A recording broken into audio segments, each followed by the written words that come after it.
So welcome and thank you for joining us to discuss a roadmap for a sustainable agricultural weather network in British Columbia. I'm Shauna McKinnon. I'll be hosting today's session. I hold a joint position with the BC Agricultural Climate Adaptation Research Network and the Climate and Agriculture Initiative. Both of these groups have supported this project, and I'll be sharing a brief introduction to some of the work that has led to the development of this roadmap. As we begin, I'd like to acknowledge that I'm hosting this session today from Vancouver, which is the ancestral and unceded territory of the Squamish, Tsleil-Waututh, and Musqueam nations. We have people joining us today from many parts of BC and beyond, which is great to see. And I'd like to take a moment just to recognize the traditional stewards of those lands as well. We would also like everyone joining us today to get a sense of who else is participating. So please take a minute to introduce yourself in the chat. Let us know where you're joining from and what brings you to this session today. Now I'm going to share just a brief background on how this work came to be. Many of you are already familiar with both ACARN and CEI and know that climate and weather data is essential for agricultural adaptation, whether that's for long-term planning for things like new crops or for aiding in in-field decision-making for short-term crop or pest management decisions. CEI has been working with producer groups and government partners to assess and fill regional agricultural weather data gaps for many years now. Their work in this area began with identifying agricultural weather data as a producer priority in their regional adaptation strategies. Building from these regional strategies, CEI has partnered with producer groups and other partners, including all levels of government, to develop a regional agri-weather network in the BC Peace, to create a BC decision aid system for Okanagan tree fruit growers, and to assess weather station gaps and ways to address these gaps in the Kootenay Boundary region. When the Kootenay Boundary Agri-Weather Network assessment was released last summer, it was perfectly timed to spur on discussions that the ACARN Climate and Weather Data Working Group were having about the need for a provincial assessment of weather network needs. The Climate and Weather Data Working Group at ACARN includes representatives from the University of British Columbia, the University of Northern BC, Agriculture and Agri-Food Canada, the BC Ministry of Agriculture, Food and Fisheries, the Climate and Agriculture Initiative, and the Pacific Climate Impacts Consortium. And many of the members are joining us here today. Among all of these partners, as well as from industry input, the issue of inadequate information on weather and climate variables kept coming up as a major barrier for BC agriculture adaptation, both from a research perspective and for the ability to develop tools to support farmers in adapting to climate change. ACARN had supported an earlier study on weather station gaps, and the idea behind this new roadmap was to build from that earlier work by clearly laying out the best options for moving from what's currently more of a patchwork system of agri-weather data collection in BC to a stronger network approach. Fortunately for us, Andrew Nadler, a consulting agricultural meteorologist who specializes in weather, climate, and agriculture-related projects across Canada and internationally, had the expertise and the experience needed to develop the roadmap that we were hoping for. And in fact, Andy led the work on many of the projects I mentioned just now. So today, Andy will be taking you through the main findings from the roadmap report. It covers everything from gaps in broad coverage to specific weather station models to options for data handling and user interfaces. Andy won't be able to go into detail on everything. There's much more that's covered on these topics in the report. But we will have a lot of time for questions at the end. So if there's specific topics you want to go into on more detail, you can post questions and Andy can go dive into some of those details for you. I also encourage everyone to download the report if you haven't had a chance to read it yet. And I'll share a link to that in the chat in just a moment. So before I pass things over to Andy, I'm just going to go over a few quick Zoom housekeeping notes. You're welcome to use the chat to introduce yourself, and I highly encourage you to do that. And you can also share comments there throughout the session. Many of you have a lot of experience in this area as well, and so it's great to hear your thoughts as we go through. For questions, please use the Q&A box, and you'll find that in your Zoom control panel. You can enter your questions there as Andy's presenting, and then we're going to be answering all the questions at the end during the question period. If we start to get a lot of questions there, it can be really handy if you see a question you'd like to see answered first or prioritized, you can upvote it using the thumbs up icon. And then that will move it up to the top of the queue and we can prioritize the questions at the top. If we don't get to everyone's questions today, we can also follow up with further information later. And we also might go just a little bit beyond the hour if there are a lot of questions. And then just as a last note, we are recording today's session and we will be sharing the recordings afterwards with everyone that registered and also through the BC ACARN YouTube channel. So I'll share the recordings with you after. And so now it's my pleasure to introduce Andrew Nadler from Peak HydroMet Solutions, who is going to be sharing with you his results from the Roadmap for a Sustainable Agricultural Weather Network in BC. Thank you so much, Andrew. And I'm really, really appreciative that you could join us today to discuss your findings. All right. Well, thanks very much, Shauna. It's definitely my pleasure to be here and to present. I'm really excited about this topic. I've spent a lot of time on it. And I'm really encouraged too that the number of people who are showing interest. I think that's a real testament to, I think, the overall interest just from the industry, even the fact that the province is putting funds into developing this initiative is really encouraging. So I'm really excited about where this is going to go. Just get my slide. So first of all, before I get into the meat of this, just like to make some acknowledgements. With this project, there is a committee who helped develop a lot of the ideas, provide feedback, sounding boards, that type of thing. The names of the individuals are there, so appreciate very much the input provided. Special mention, actually, Emily McNair from Climate Agriculture Initiative, who spent countless hours proofreading, reviewing, that type of thing. So much appreciated for that. As well as the many contributors. I've had countless conversations with producers, industry representatives. We've had a couple of workshops. So the people who have contributed into those, it's been super helpful. A lot of really good input that's come. Great ideas, great concepts. So appreciate that, as well as the overall sponsors shown below. So again, thank you to all those. As Shauna mentioned, there is a full version. It's available both at the ACARN and the CAI websites. I guess if anyone doesn't have those, maybe Shauna, you could throw a link into the chat. But that does have the full version. Within the 45 minutes or so I have here, I can breeze over very, very high level. I'm going to pick on a few little points that I want to dive into, but really there's a lot more detail. So if you're hearing this and saying, well, why isn't he talking about this? There's a good chance it's in the full version, but it's just because of time, because of I want to leave some time for questions and discussion afterwards. So just to set the stage, I'd like to start with, why is this being done? Why do we care about more weather stations for agriculture? What's the big deal? Well, I think I like to go back to one of the main pieces here, and this is the growers themselves. This is from consultations that were done over the last few years by Climate Agriculture Initiative, and it talks with a lot of growers, industry representatives about what are some of the gaps, what are some of the risks, and all of them tend to go back to weather and climate.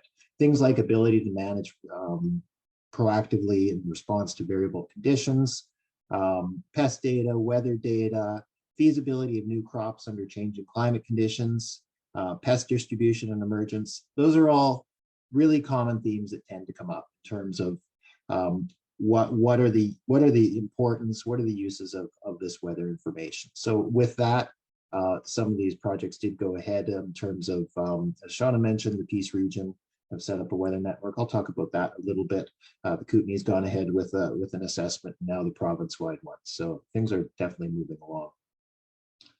So as mentioned, part of the study is a gap analysis. Now it's looking at the province as a whole to see what areas are lacking weather monitoring, what areas specifically for agriculture. So with this, and I'm not going to spend a lot of time on this part of it. I think this is more the what in terms of where are the gaps. It's somewhat I wouldn't say simplistic, but it's basically taking the information that's available. Where's the agricultural land? Where are the weather stations? Which agricultural land is furthest from the weather station? So as you can see through the mappings, there's basically identifying areas that have less coverage. So then through that, we can look at things like essentially the heat maps showing areas with higher concentrations that are less represented, and then mapping them out throughout the province. So as you can see, each area, now an area in this case is basically a cluster of somewhat continuous agricultural land, and it's rated as its distance, or basically its proximity from a weather station. So if it's really far from any weather station, it's rated higher, and then and so on. So it's basically a ranking system. Now on the right-hand map, it shows that ranking system. Now the reason a ranking system is used is basically you can never have enough weather stations. If we had 20 new weather stations, well, we'd put them at the top 20 places. If we had 100, we'd put them at the top 100. But one of the things that most areas, any areas realized, is that there's always gaps. There's never quite enough monitoring. I'm going to talk a little bit about scale and things like that. But essentially, this is a triaging system to address the more urgent gaps first, and then to work our way down. Now, those urgent gaps, they really relate to a baseline monitoring. So sort of that regional coverage in terms of areas that are just really not well represented right now. So if a system, be it a drought, flood, whatever goes through an area, there are areas where it just won't go detected because there's just no monitoring in those areas. So that's a first step, just to get some baseline monitoring. And then we move to the more in-field, on-farm type of thing for decision support. So again, I'll get into that a little bit more. But one of the things we notice when looking at the distribution of areas that have gaps with less monitoring, it's not a surprise at all. A lot of them are in the north central, central interior, even the Peace region. There's a lot of areas that are, I guess, what you would expect. They're the less populated, they're the larger expanses of, call it shouldn't say the less productive areas, but the less intense areas of farming. So a lot of pasture land, that type of thing, rangeland. So it is quite expected. So if we look at the ranking, and on the left, we can see the distribution. So in terms of the regions that do have the less coverage, but when we do rank them, and the map on the right shows the top 25 in the dark green, the top 26 to 50 in the lighter green, we see, again, a lot of them are in the northern areas, not very much in, almost nothing in the lower mainland, Vancouver Island, South Okanagan. There's a couple in the Kootenays, but as you get north, there's definitely more areas. And if we look at the rank, and what this bar chart on the left shows is this is the additional land, basically the underrepresented land that would be covered by adding a weather station to each one of those areas. So if we look at this first area, which is way up here, adding that in would be roughly about 19,000 hectares would be covered by that area. And then it goes down, all the way to that 40 or less than 100 hectares. So less coverage. So really it allows us to sort of work our way down the list.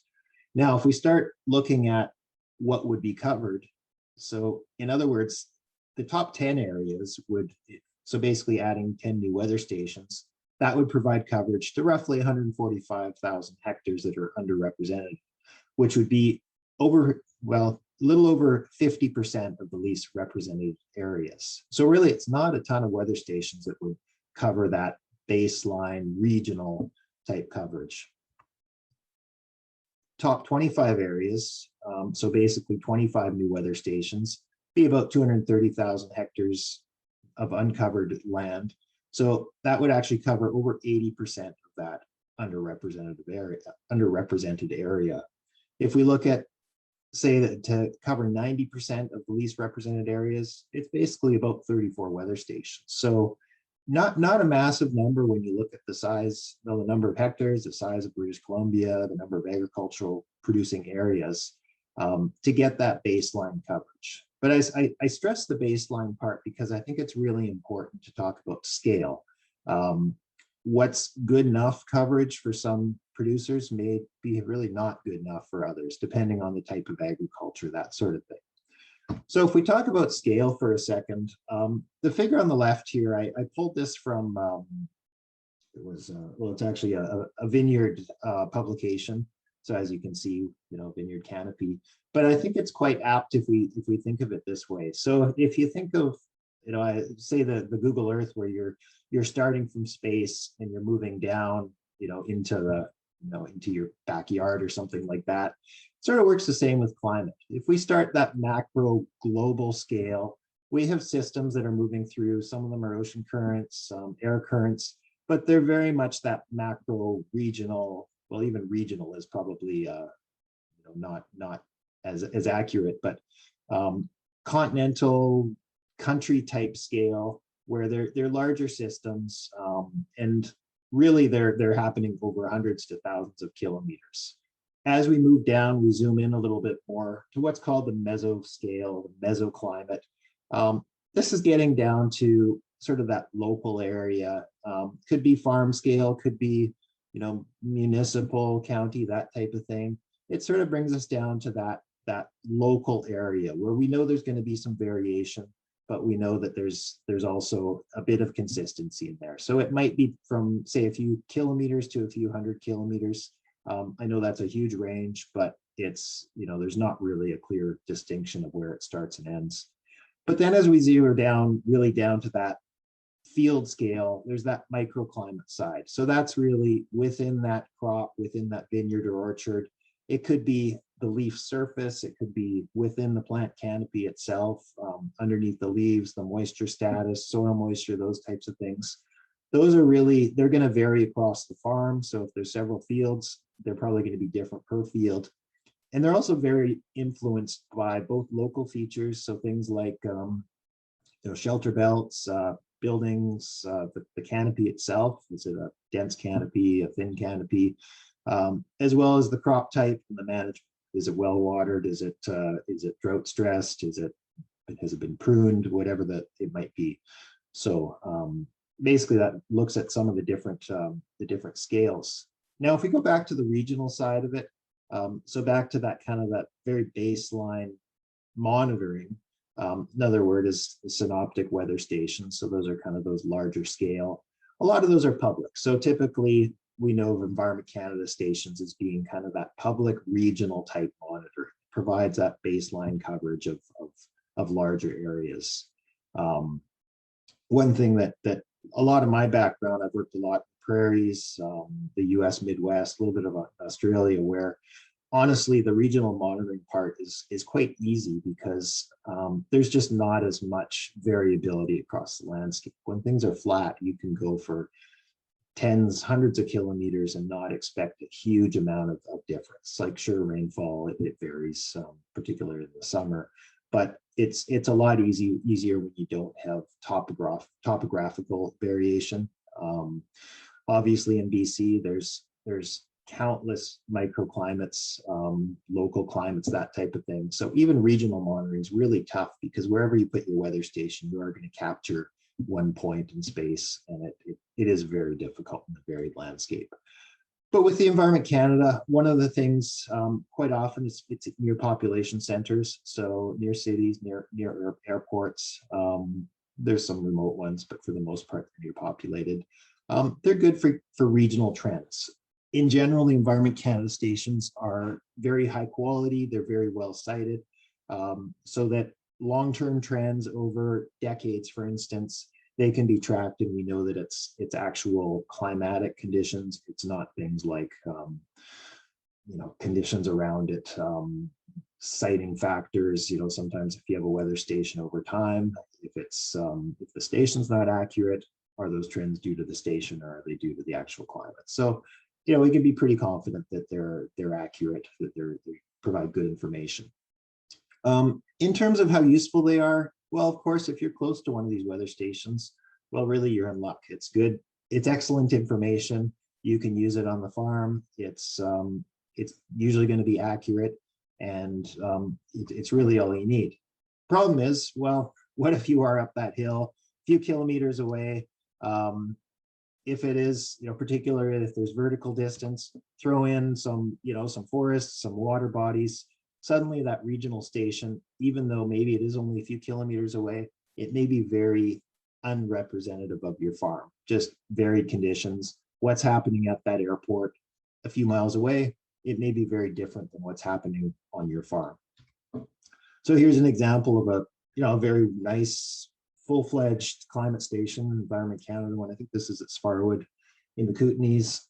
Very nice siting. There's no local effects. But as you can see, if my farm is, let's get the pointer here.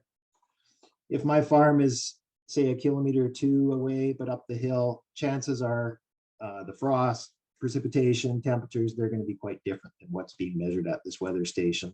So the utility, the use of this weather station, it could be limited just given that things are different over space. So let's look more at that local scale. So with my little cartoon down here, if I'm farming up on this hill here, maybe what'll happen is there'll be a weather station closer. This would be sort of that local mesonet type station to capture conditions that vary. So the regional weather station that captures kind of that regional condition, but closer to my farm, within my local area, say the valley or the hill that I'm on, maybe there's another weather station. It could be on farm, it could be, regional, depending. There's just a lot of ways to slice it, but this would be that type of kind of that local monitoring. And this has really expanded, I'd say in recent decades anyway, just for a lot of factors I'll talk about in a second. But they're definitely becoming more common. This is an example of a mesonet station. This one happens to be highways, so not necessarily or not recommended for agriculture. You look at the siting, has trees all around it. There's going to be some local effects, but obviously for things like different applications, there's a highway right beside here. But forestry stations, there's a lot of different types as well. Within agriculture, there are a lot of mesonet stations that are coming up. The one on the left would be just a common edge of field station. The middle one is it's a Farmwest, and then the one on the right is just a custom station within edge of a farm, or on a farm, basically. So then we move to that microclimate side. So again, if we're coming from space, we go down to that field scale. Now we're right into the field. And as everyone knows, you can be on one corner of the field and walk across. You will get differences, particularly if the field's not flat. You get undulating terrain, soil differences, those types of things. You are going to get those differences. Low spots, those are always going to, they'll gather more moisture. There could be more like frost risk in those areas. So that's where that microclimate station really comes in. Couple of examples, the in-orchard type station. This top one is temperature within a cranberry field, because you get very different conditions in a cranberry bog than you get even a few hundred meters away at a higher elevation. So different types of cold air drainage. Or in a vegetable field, you can get your soil moisture, leaf wetness type sensors, very common. But the one thing to take away from this is, although these are very useful for on-farm management, what gets measured within a field, it's not necessarily going to be useful for the neighbor, even for other fields it may not be as useful. So for instance, if it's a soil moisture sensor in an irrigated crop, that doesn't really have any use for the crop next door that's not irrigated, or that's irrigated at different intervals, or that has different crop with different rooting patterns, those types of things, or water use patterns. So essentially, these are great for on the farm, but in terms of the ability to use them regionally, it is very limited, just because you're not going to necessarily get that representation that goes beyond what's happening. Another example, here's a great station within a cranberry bog, but it is irrigated. So essentially, what gets recorded as rain here, it's really just useful for that field itself. Likewise, here's it's harder to see, but within a vineyard, temperature monitoring station, both temperature and soil moisture. So again, it really just applies to that particular vineyard, or even that that block of the vineyard. Within the canola field, similar thing. Here's some canola in flower. It's not necessarily going to be relevant to the, a field that's not too far away, just because you're getting those local effects. Your moisture is affected by the crop itself. Your canopies, as it grows, it's going to affect the sensors, those types of things. Of course, something like rain from this, it may be useful because it's a non-irrigated, but again, you just have to use it with caution anytime you're trying to use, say, that regional to the local to the micro. Just saying they don't necessarily correspond to one another. But when we look at the scales of monitoring, I think it's important, particularly in agriculture, to look at the type of decisions that are made off of that type of information, because different scales of monitoring, it allows different knowledge, different things to be I guess, different insight. So if we look at kind of that macro, that larger scale, regional, there's definitely some benefits. Things like crop rotations, varieties, planting systems, density, irrigation capacity, climate normals, because those are sort of larger, longer scale, so that longer term, months to years, it's really useful to have those regional conditions. Of course, anyone will say once you get up that hill, or depending on the difference, you may get differences in longer term heat units, maybe the precipitational change, but still you're getting those kind of that long-term basis for planning. So those are those planning cycles that are, like it says, years to months. Once we move down to more that farm local scale, that's where those in-season type decisions really come in, the tacticals. So could be hours to days. So does a crop need various types of crop protection, or should it be scouted based on heat unit accumulation? Is it, what's the growth stage of the crop? Does it need to be irrigated? What's the soil fertility? Does it need some nutrients? Those types of things. And those are where those local type monitoring really comes in. Being able to know what's going on. Regional stations, they don't really, what's going on in your farm just may not be close enough. So then we go down to the operational. That's where generally it gets to that microclimate side. So, is there frost right away? So that would be that in-field or edge of field sensor to look at conditions, probably minute by minute, to see if temperatures dropping to lethal rates or lethal numbers. Spray conditions, is it too windy, too calm? Is there an inversion, that type of thing? Trafficability, is it too wet given the soil type? So there's really a range of decisions that can be made. Now, if we look at the types of decisions, the type of monitoring, generally, and this is not, this is a little bit fuzzy, especially when you get to the tactical. A lot of the time, the publicly offered, so the Environment Canada, sort of those provincial agencies, those will often provide that strategic type information. So what's your normal frost dates for the area? What's your heat unit accumulations? Those types of things, more on that larger scale. As you get down to the operational, these are more on farm in terms of irrigation management, frost management. Those are pretty much things that the growers are willing to pay for because it benefits them directly. They can use it for day-to-day, minute-to-minute, hour-to-hour management. Where you get between is in this tactical, and it really varies. A lot of these may be offered by commodity groups, cooperatives, that type of thing. So this is really where there's some opportunity here, that tactical side. Now, a little while ago, I showed the weather stations that are there in the province, and there's a lot of them. There's, I think, for the gap analysis, there's about 800 stations that were reporting regularly that had appropriate data, temperature, rainfall, that type of thing, and that were current.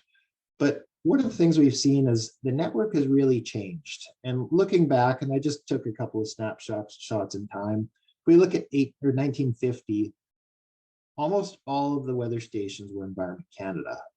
So about 2% were for wildfire detection, but pretty well everything else at that time was Environment Canada. Now, if we look at today, that's changed a lot. Environment Canada is just over a quarter of the weather stations, but what you see is other organizations. So we have Avalanche, we have Air Quality, Hydro, Transportation. They make up a good proportion of the existing weather stations. So where we've gone from a very, and again, it relates back to that regional network. We've gone from regional more to that local meso scale because a lot of these organizations, they've pretty much seen the need to get more site-specific monitoring. Agriculture has been no different in some ways. There are some agricultural networks right now in the province. I mentioned the BC Peace region. This is it's about 22 stations or so. These are basically in response to some of the gaps, some of the lack of management tools that were observed within that region. There's tons of cropland up here, but there was a few years ago, there was really just 2 Environment Canada weather stations, so not adequate weather information. Another one is Farmwest. So this is set up through the province. So there's basically same type of thing, filling in these local gaps left by the regional network.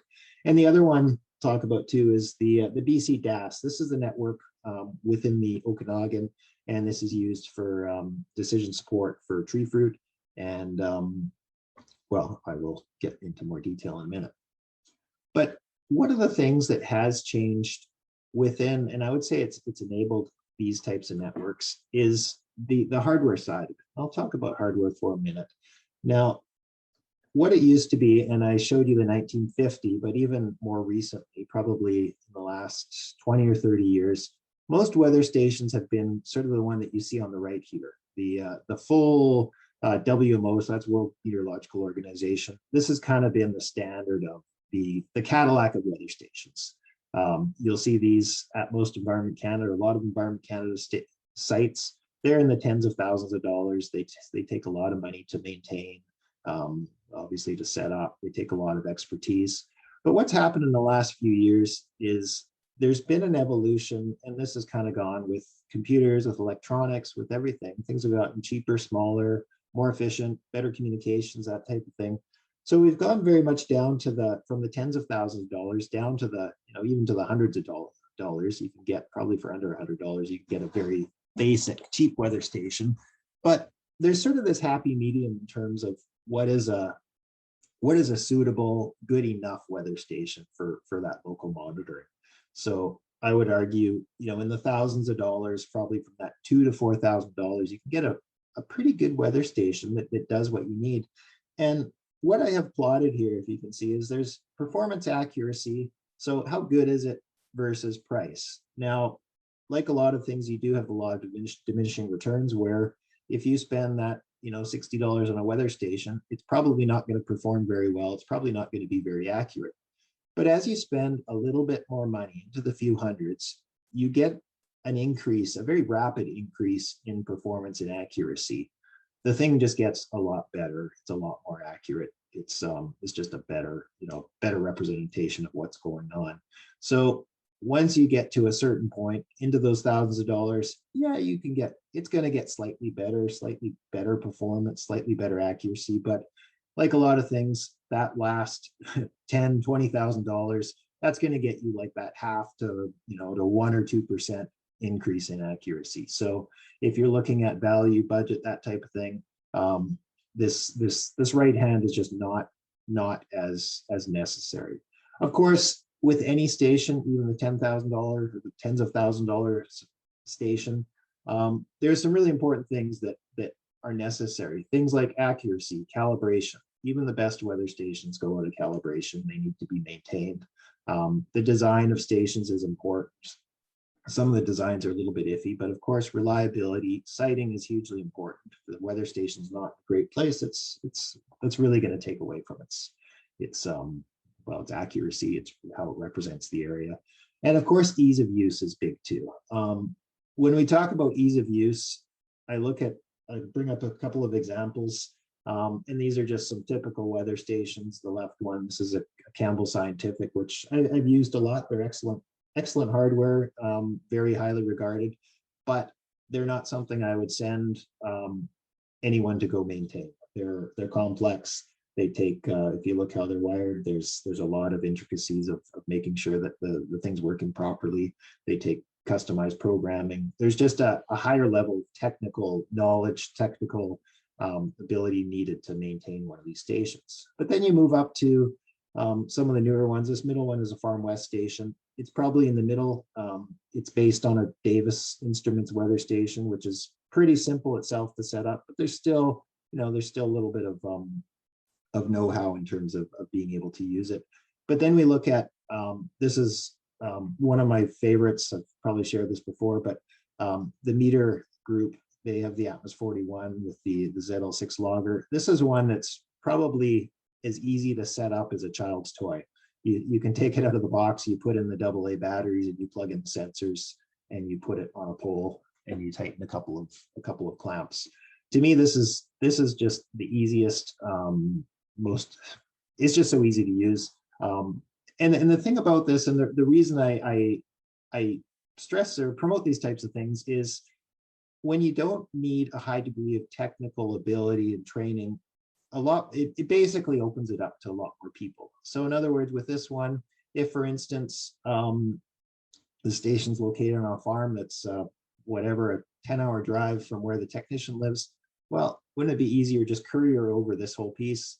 They take it out of the box, undo a couple of bolts, put the new one in, plug it in, and send the old one back. That's, probably a $30 field visit, as opposed to a $1,000 field visit for sending a technician, that type of thing. So there's a lot of things that can be done that really increase efficiency that really weren't that possible even a few years ago. So in terms of enabling local groups, local networks, I think this is a really big step.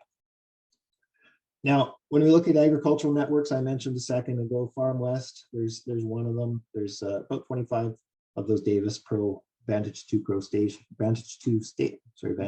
stations, and those are located in different areas. The BC Peace network, there's another 21 or so stations, and then the Okanagan, different type of station. These ones are on telemetry, but used for the BC DAS program. So that's the decision aid system used for tree fruit, basically pest management. But then if we go beyond agriculture, there's the other networks. I mentioned things like the Forestry Network. There's the road weather, there's highways, air quality, avalanche risk, water management.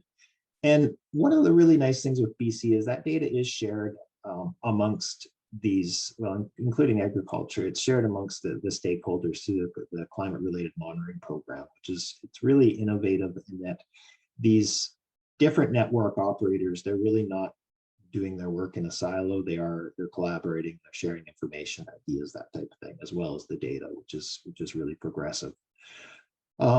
The other interesting network that I learned about is there's a whole lot of on-farm weather stations, not just vineyards, but for example, in the Okanagan, there's over 150 vineyard weather stations that are used for specific operations. Could be for frost monitoring, it could be irrigation, disease risk, a lot of different things. But one of the things with these is they're not integrated into any larger system. Some of them may feed through one system, but there's really no network. So in other words, a vineyard owner who gets one of these stations, it's kind of up to them to set up the data infrastructure, the decision support tools, basically anything they want to use. So there's a little bit of work involved. And I'll get into that a little bit more too. The other one that's, there's a lot of just other weather stations, research weather stations, the universities, Ag Canada, provincial commodity groups, there's a lot of weather stations out there. In other words, one of the risks with some of those is just funding. If it's a 3-year program, sometimes it's hard to get funding beyond, but those are just some of the realities. But the other piece I wanted to raise is community-based monitoring. Now, this is, I would say, somewhat of a new term that's used, and it's quite compelling in that it's being used more and more in the kind of the natural resource type monitoring. Now, for weather specifically, there's a few of them out there. Davis Instruments, they have where basically anybody can buy a weather station, plug it into the network, and share the data with the world. It's really a great system. Weather Underground's another one that there's hundreds of thousands of users globally, but people basically, they set up a weather station and they can share their information. Another one specifically in BC is the Vancouver Island School-Based Weather Station Network. These are weather stations located on school roofs that are used to, now a lot of it's for education, to promote meteorological science, physics within the schools, but it's a really good example of engaging different groups to do this type of work. Another one, CocoRaz, you may have heard of it, Community Collaborative Rain, Hail, and Snow Network. This is, it originated, I think, in Colorado, but there's about 20,000 volunteers that every day they collect, they basically record how much it rained or snowed, and they submit their information. And it's a great data set just for water managers, that type of thing. But the reason I bring these up is there's tremendous opportunity, particularly in the weather side, because there's a lot of people already doing this. There's networks that are collecting this information. And a lot of it's just not being used, or it's not being tied into any larger networks. So basically, I shouldn't say wasted data, because there's people using it potentially on the farm or within a smaller group, but there's so many more uses for it. And I think that's one of the things we need to look at. So if we talk about a weather program itself, the conventional approach, and this is probably done by almost every monitoring network everywhere, is, well, you have some weather stations, you have data handling. So basically the weather stations, they feed into some sort of system, and then you have your value-added products, some sort of, dashboard type thing, decision support systems. Maybe it's there's just a whole list of things it could be. Now, if we look at the monitoring side, there's that's the one that with weather monitoring, you really need that local engagement. It's hard to, well, you can't really do it without having weather stations on the ground. You could do estimates and stuff like that. But when you're talking about weather stations, you need local engagement, working with landowners, that cooperation with municipalities, with towns, that type of thing. There's a real need for that local, basically that local knowledge, that local buy-in. So you do need that physical presence, even just to check on weather stations. Technical expertise, whether it be centralized, whether it be local, you do need some expertise just to be able to install stations, maintain them. And you also need resources. Weather stations, they're expensive and they're a pain because they break, they're out in the elements. They basically, they always take, well, they're a big investment, in other words. So they do take a lot of money to obtain.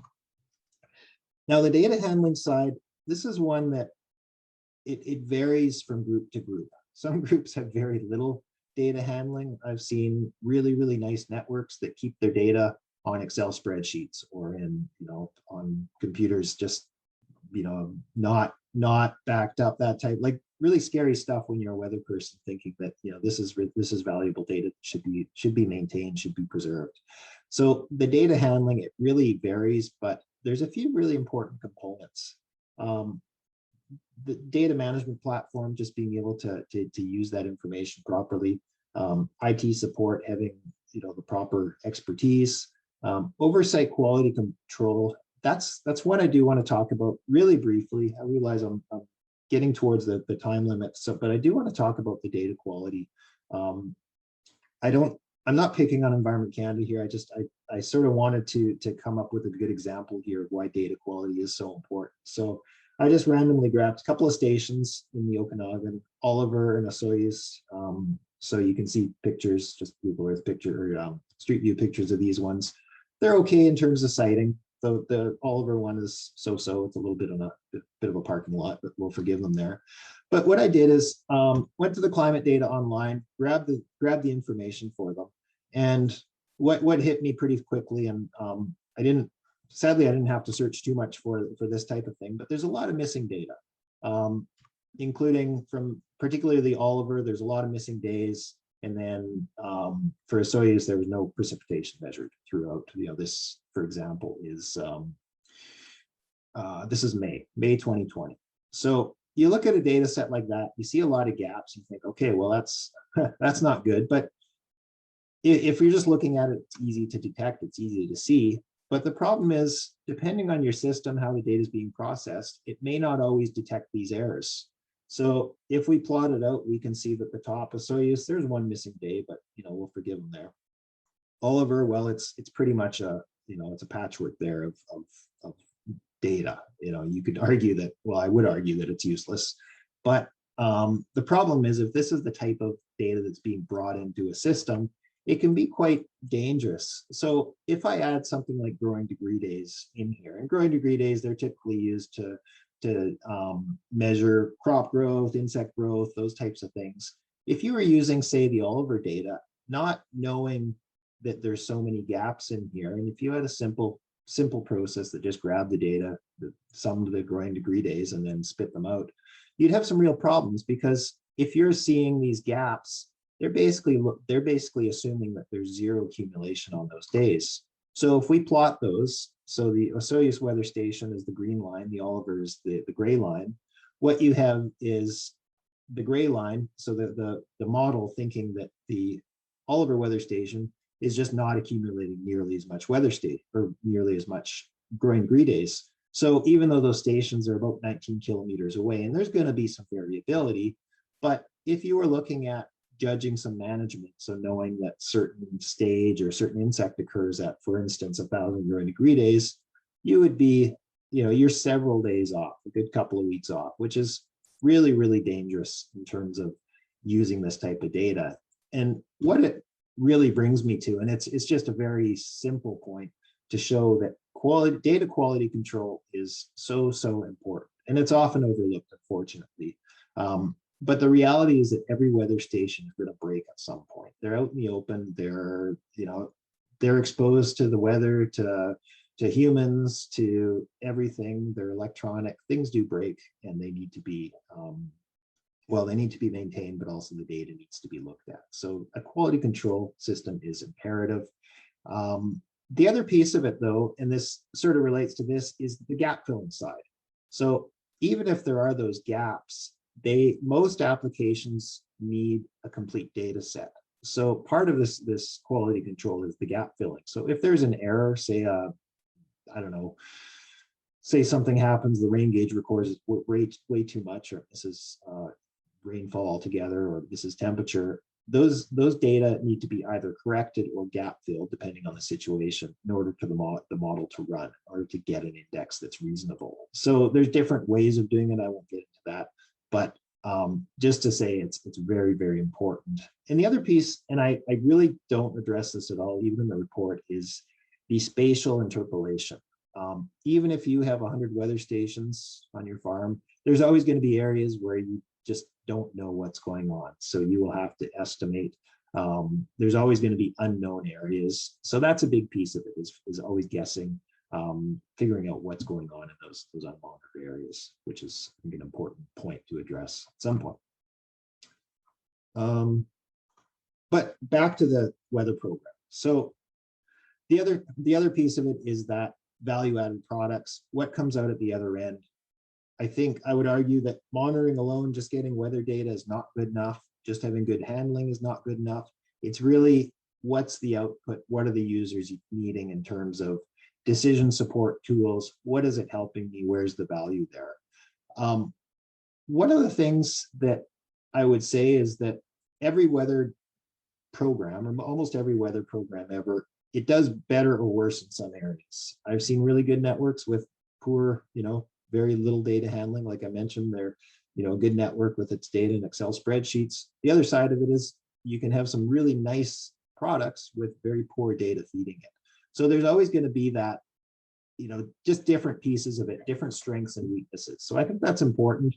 A really robust weather network, it's going to have all those things, or a program's going to have all those things, but it does tend to vary. But one of the things, when we look at particularly the data handling and the value added side, I would say these are often barriers to entry for a lot of groups. This part, the data management platform, IT support, these are all pretty expensive, and they are beyond, I would say, beyond the, not to simplify people, but beyond the capabilities that most people have. Most people are not data scientists, database managers, that type of thing, nor do they want to be, nor do they have the time. But I think this is where there's definitely going to be some ability to, I guess, be more efficient.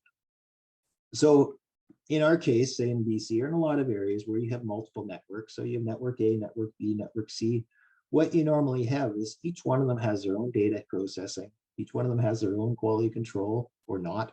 Each one of them has their own metadata, archiving, analysis, decision support systems. There's a lot of things that they're all kind of doing.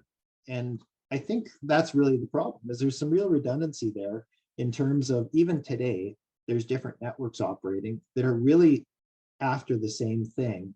And there's a lot of redundancy. I wouldn't say in the monitoring network, because they've recognized that there are some gaps in their local monitoring. So they're putting up weather stations to fill those gaps. But where the struggle is often is setting up this data handling, setting up these value-added products. Like I said, it's a lot of work. So I think that's where there is some that redundancy. I say with the decision or the value-added, partly redundant because there's different requirements for different industries. You know, the tree fruit have different requirements than the wine grape, than the field crop growers, that type of thing. But I would argue that there's some real benefits that having some centralized coordination. So still having these monitoring networks, I think these are important. They're locally driven. They're doing quite well, but having some of this centralized data handling just makes a lot of sense. Being able to make use of some of this infrastructure. Because one of the things is, if it's a well-designed data processing system that works for 10 stations, the way computers are nowadays with servers and cloud and things, if it works for 10, it should work for 1,000. That's just that scalability if it is well built. So instead of buying, or paying for or customizing 10 different units for 10 different networks, there is some real benefits here. And then obviously for the value added, there could be some customization. So I go back to this community-based monitoring, which I mentioned is happening on the weather side. It really started in the— jump in for a second, because we are getting close to the end of the hour. So I want to make sure we do have time for questions. So I'm going to prompt people to start putting their questions in now. And I do want you to be able to go through all your slides, but perfect. Yeah, I'm down to about 3 more slides, I think. So wonderful. Getting close. So, and just to sum up, I think what a lot of this comes down to is that community-based monitoring. So it's basically it's engaging the community. And I think this is being done. And farmers are a great resource for this. They're already doing a lot of this. The groups are doing a lot of this. So it's engaging them. But the one thing with any type of community-based monitoring is when you have a lot of operators, it brings about some opportunity for, call it variability in terms of monitoring. And with weather, that's not good. You want protocols. So one of the big things is having those protocols, which are essential. So just, and kind of going through this community-based monitoring, I think the premise is that the regional groups, stakeholders, agriculture groups, these are really the important, they're the stakeholders that know what they need locally. And I think they're a really good resource. And it actually draws on an existing concept. The network approach is used by, well, not just Environment Canada, but a lot of larger meteorological groups, World Meteorological Organization, those types of things, to be able to promote these small networks, acknowledging that these larger organizations just can't address all of the issues. So in this case, we're looking at that community-based monitoring, engaging some of the local groups. So if we look at, and like I mentioned, I'm just finishing off here, so I'll leave some time. But what it comes down to is, if we look at the actual data flow, we have these monitoring, and I mentioned the tiered networks because not all networks are created equal. An on-farm weather station may not be the quality of a regional Environment Canada station, but as long as that's acknowledged and documented, that's important. But where I think the province can really come in and provide value, sort of like in a couple of slides ago with that cloud, with that data handling, this is sort of the pieces that are necessary. So that metadata, what are the stations? It's basically data about data. So what's being collected? the raw weather data ingestion, quality control, data sets, near real-time data sets, putting out the data, bringing in other pieces, for instance, forecasts. It's something I haven't talked about at all, but very important, sometimes more important. But then even bringing in those in-field sensors, maybe not through that provincial data set or provincial data handling, but being able to do that. So finally, and this is actually, all of these are in the report, the recommendations, so I'll just breeze through them in the interest of time. But the community-based monitoring, I think, is the approach that needs to go ahead. The centralized approach, it can work, but it's very expensive, and it really doesn't take advantage of local resources and local engagement. I think the province has a really good opportunity to coordinate this in terms of providing that data handling infrastructure through that centralized data platform. Decision support tools, there's a lot there, but that's sort of a whole other topic. And then hardware I talked about, and funding is a big thing. These do cost money, so the funding is important, both for building the platform, but also to support these local networks, because it does cost a lot of money, and it's a public good. And next steps, well, I think the big thing is identify a champion organization. Fortunately, that's not my area. I can recommend, but others can figure that out. Engaging stakeholders. I think just the fact that there's a lot of people on this call today is really promising, really encouraging. Standards and guidelines, super important for weather monitoring, so those need to be worked on. Assessing the existing networks. There's a lot of stations out there. Which ones are appropriate to be used for agriculture? Cost sharing programs. There's currently like the BMP through the Environmental Farm Plan, those types of things, different types of mechanisms, and then of course data management. And with that, I rushed through the last couple of slides, but I'm going to open it up to questions for a few minutes. And as Shauna said, we are, I realize that if some people do have to go at the top of the hour, I completely understand, but we will be sticking around for a little bit longer after. So. Great. Well, thank you so much, Andrew. I know we sort of gave you an impossible task, taking a lot of technical information, covering a lot of different areas, and trying to communicate that all within a short time frame. So thank you for giving us a high level on many of those topics, and then ending with the recommendations and next steps. So this is a chance to put your questions in the Q&A, and I'll start with the first one that's here, Andrew. The question is around maintenance overhead, and what does maintenance overhead look like for those 1,000K range stations? And how many field visits per year would you need to maintain those?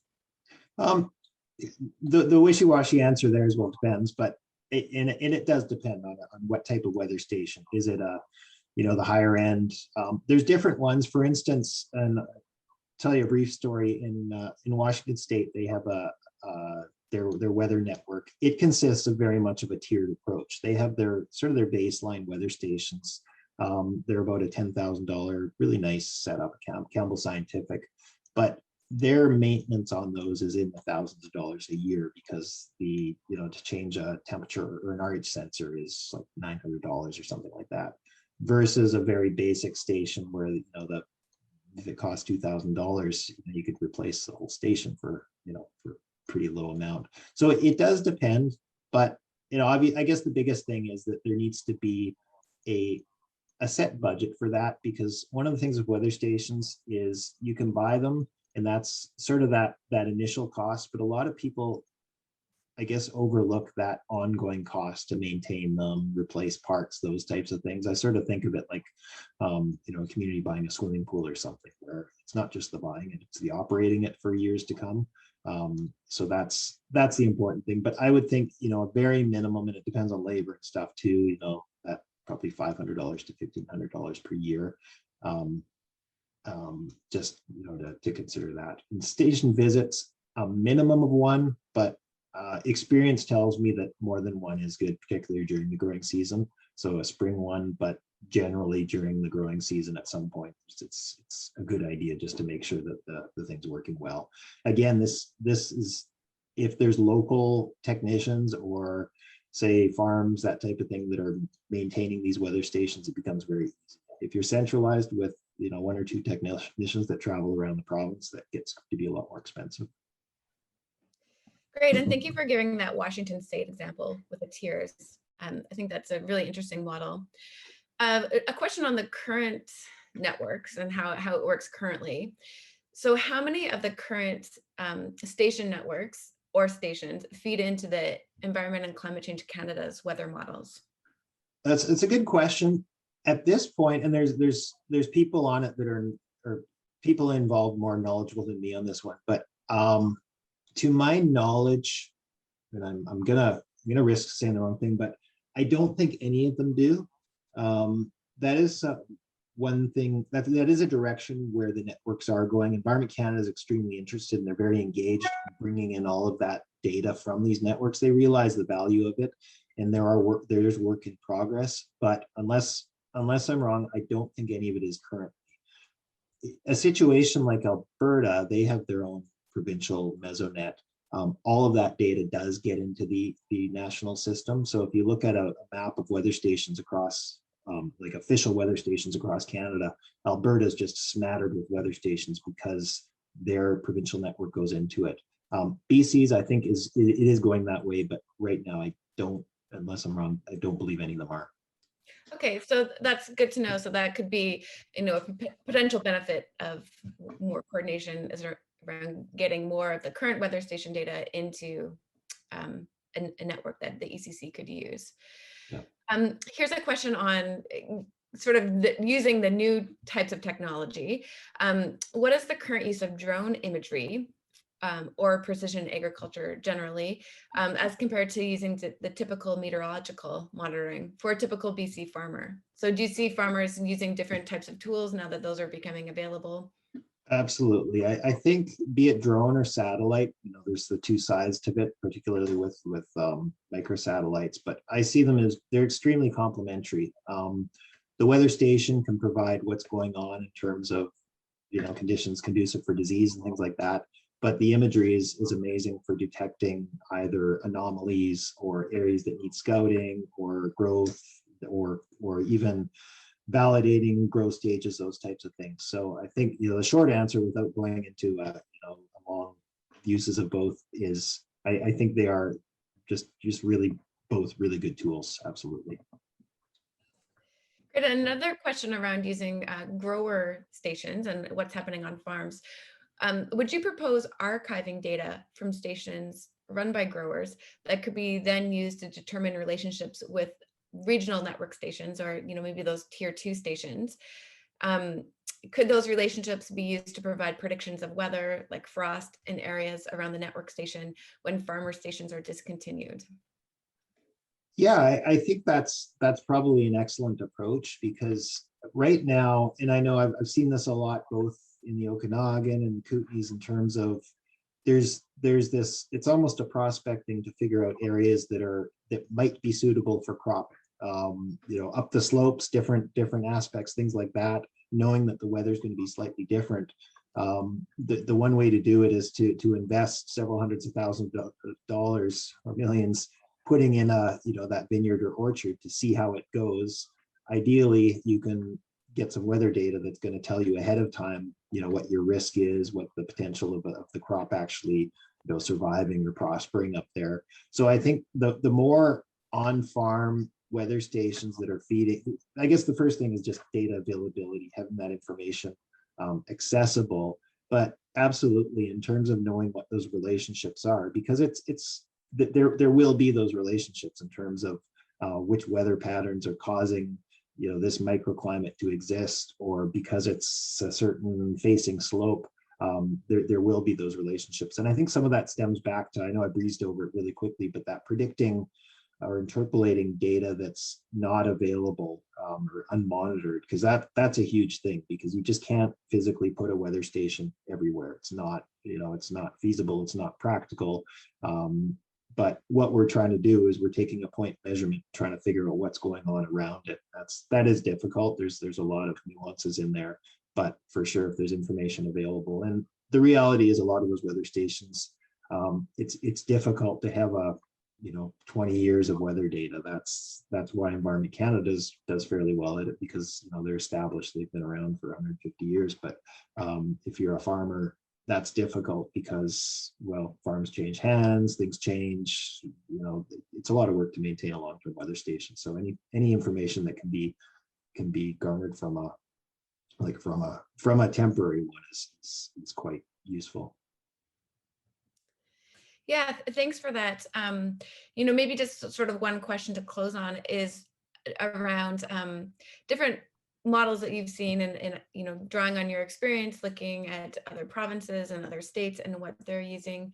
And, you know, given that BC is such a large and diverse province with a lot of different agricultural systems, and there isn't currently a provincial network, you know, maybe you could just sort of highlight some of the key points again around what it would look like to, you know, what the opportunities are for bringing together producer-led stations and some of these private networks, and how to tie that all together. You touched a little bit on the Washington example, but you know, maybe just giving to wrap up, just kind of giving another example of maybe Washington or elsewhere that brings together this, you know, there's an increase in data available and more farmers that are collecting data on their farms are interested in weather stations.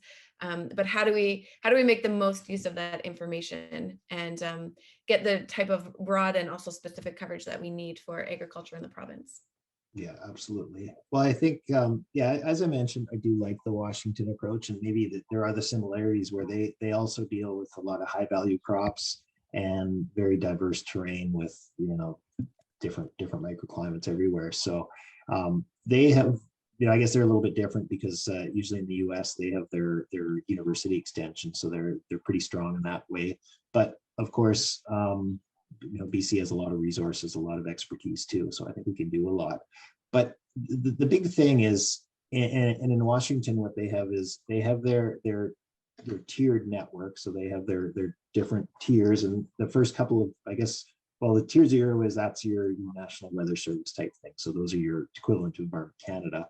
And then you have your university station. So there's a tier 2, which is kind of that full-fledged, really nice station. But then you have those more affordable, those $2,000 to $3,000 stations that they're finding are really effective. They're pretty much as good as some of the more expensive ones, but they're way cheaper to maintain, and they just make a lot of sense. And what they're opening it up to is local landowners who, you know, they may have a weather station that's a few kilometers away, but they want something closer. They want better, more site-specific information. So they're buying their own weather station, putting it on their farm.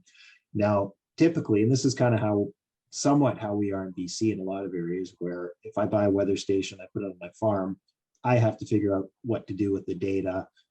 Maybe I do it through one of the services, but there's not really somewhere where I could plug in and get use of it.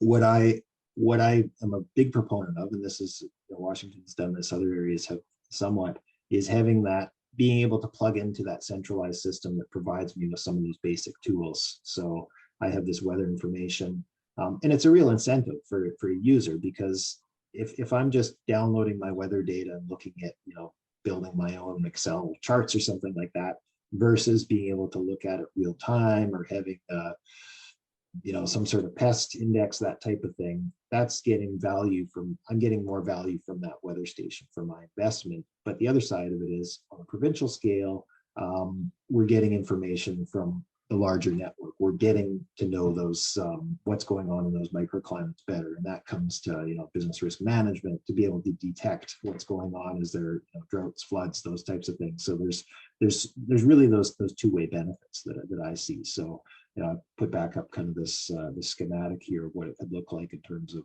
the province providing that infrastructure there, as opposed to necessarily just building a network, which some of the other provinces have done. Great. Well, I think that's a great place to close things up. A couple of people have asked for a copy of the presentation as well as the recording. So I will share all of those things with everyone that's registered. And I will also be sharing Andy's contact information and a link again to the full report. So if you do have follow-up questions, feel free to follow up with Andy. You can also follow up with myself, and you'll have my contact details there as well. And I just want to thank everyone for coming today and for your questions. And of course, thank you again, Andy, for completing this really important piece of work and for spending the hour with us to share your findings and discuss what this could mean for BC. Thanks very much. Well, thank you. Thanks everyone for tuning in and for your interest. And yeah, as Shauna mentioned, feel free to reach out to me. I'm really engaged in this stuff and would love to chat more.